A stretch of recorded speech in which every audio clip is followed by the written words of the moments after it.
Hey, it's me, Albini, and welcome back to my YouTube channel. Today we're talking about Sabo. Yep, this is the latest video I've posted, and probably my second deck profile I'm going to be posting. Anyways, let's talk about Sabo. Here's the list. Yeah, it's not the best. I'm not the best deck builder. I just built things that work. But moving on to Sabo's ability. Dawn X1, opponent's turn, once per turn, if one of your characters with 5,000 power or more would be KO'd, you may instead give that character minus 1,000 power for the turn.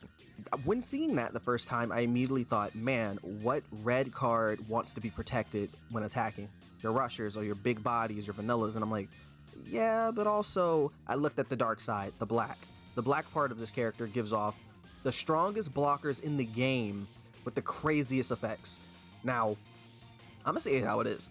This leader is crazy when it comes to playing down a blocker like Hina, and then getting attacked into it, blocking with Hina, surviving an attack that it shouldn't, proccing Hina's ability, and then Hina being able to act as a pseudo blocker again because your opponent is going to have to attack or waste extra resources to take it out. So every single blocker in this deck with 5,000 power or more basically blocks twice. Anyways, that's the rundown, nitty gritty. That's kind of what my thoughts is. Time to get deep into the deck. Starting with Sanji. Sanji is just a 2k counter that I played, but ability, activate main once per turn. You may add one card from your life area to your hand. This character gains 2,000 power during this turn, then give this character up to 2 Rested Dawn. Now, the ability that says add one card from your life area, I'm assuming it only means the top of your life because certain cards say top or bottom.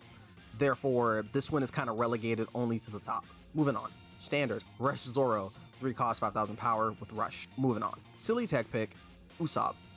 This Usopp's ability, on KO, up to one of your opponent characters with an original power of 5,000 or less.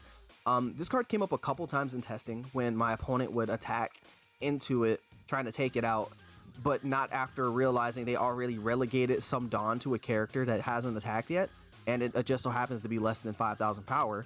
And then I was able to KO it, making them waste the 3 Dawn they put on it, or the 2 Dawn. I'm not sure exactly how much it was. But yeah, it came up in testing. It can easily be swapped out for something else. Moving over to Morley. When attacking, if this character has 7,000 power or more, your opponent cannot activate blocker during this battle. Trigger, you may trash one card from your hand. If your leader is multicolored, play this character. Okay, so yeah, I believe Morley actually came up in the video itself when I was trying to take out the secret rare Yamato. Yeah, I was able to attack past, I believe it was a blocker, I think it was Toki, a Toki blocker, and I was able to actually take out the Yamato. So yeah, Morley's in clutch, comes in clutch. He's really good.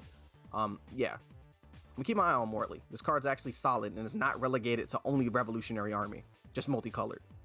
Moving on to Nami. This is starter deck Nami. Activate main once per turn, give up to 1 Rested Dawn to your leader or one of your characters. Strong ass card. Moving on. Monkey D. Luffy. 10 cost, 11k power, rush, once per turn, after your opponent activates blocker, KO up to one of your opponent's characters with 8,000 power or less. This is a lot of cards this thing can cover. This is a lot of cards that can get KO'd by it. It's insane. Moving on to our other red cards. Bad Manners Kit Course. Honestly, don't know why I'm playing it, but this is 0 cost counter card. You may trash one card from your hand, give up to one of your leaders or characters plus 3,000 power for the turn. Trigger, give up to one of your opponent's characters or leaders minus 3,000 power for the turn. So yeah, it's a solid card. I think if you're playing black or if you're playing any deck in general, you always should have at least 2 copies of a zero cost event, just so you can have something if your hand's really empty to, use. But specifically in black, I think black really uses these cards that put stuff in the trash to the most highest value because a lot of black cards need stuff in the trash. Moving on to the GOAT itself, Gum Gum Jet Pistol. Activate main, K up to one of your opponent's characters with 6,000 power or less. Trigger, activate main. Moving on. Basically the heart and soul of the deck, the blockers. Standard 2k blocker, Don Quixote Rosinante. Blocker, 2 cost, 2k power. Moving on. Here, we start with the crazy one first. Hina. Ability, on block, choose up to one of your opponent's characters with 6 costs or less.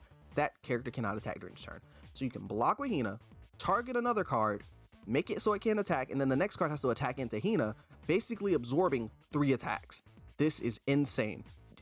Nasty. Moving on to the best blocker in the game, Borsellino. 4 cost, 5,000 power, 1k counter. Why does Borsellino have counter? Who gave this man counter? Anyways, no problem.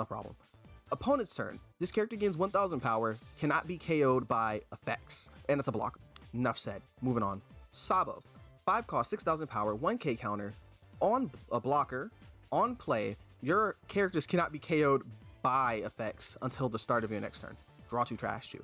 Another nice thing I've noticed is that this Sabo right here, his first part of his ability, the cannot be KO'd part, is actually referencing this new Sabo leader that's in OP05, who also protects cards. So both Sabos protects things, and I really like the idea that they're kind of linked together in that sort of way. It's really awesome, and the card design in this game is amazing. Moving on to Bartolomeo. 3 cost, 3,000 power, 2k counter, blocker. I've never seen a 2k counter blocker before that's like a low body blocker, so it was really interesting to see. It's solid. Moving on to our last card, Rob Lucci, aka Rob Gucci. You can switch him out for anything, really. I don't think Rob Lucci's really relevant in this deck in particular, but it's overall probably one of the strongest black cards that's less than 5 cost. It's ridiculous. Ability. You may place 3 cards from your trash on the bottom of your deck in any order, KO up to one of your opponent's characters with a cost of 2 or less, and up to one of your opponent's characters with a cost of 1 or less. Anyways, that's the list. Tell me what you think in the comment section down below. Tell me what you would change. And yeah, let me know how'd you like the video. Share it with a friend. Make sure you like, comment, and subscribe, and I will see you in the next one. Bye.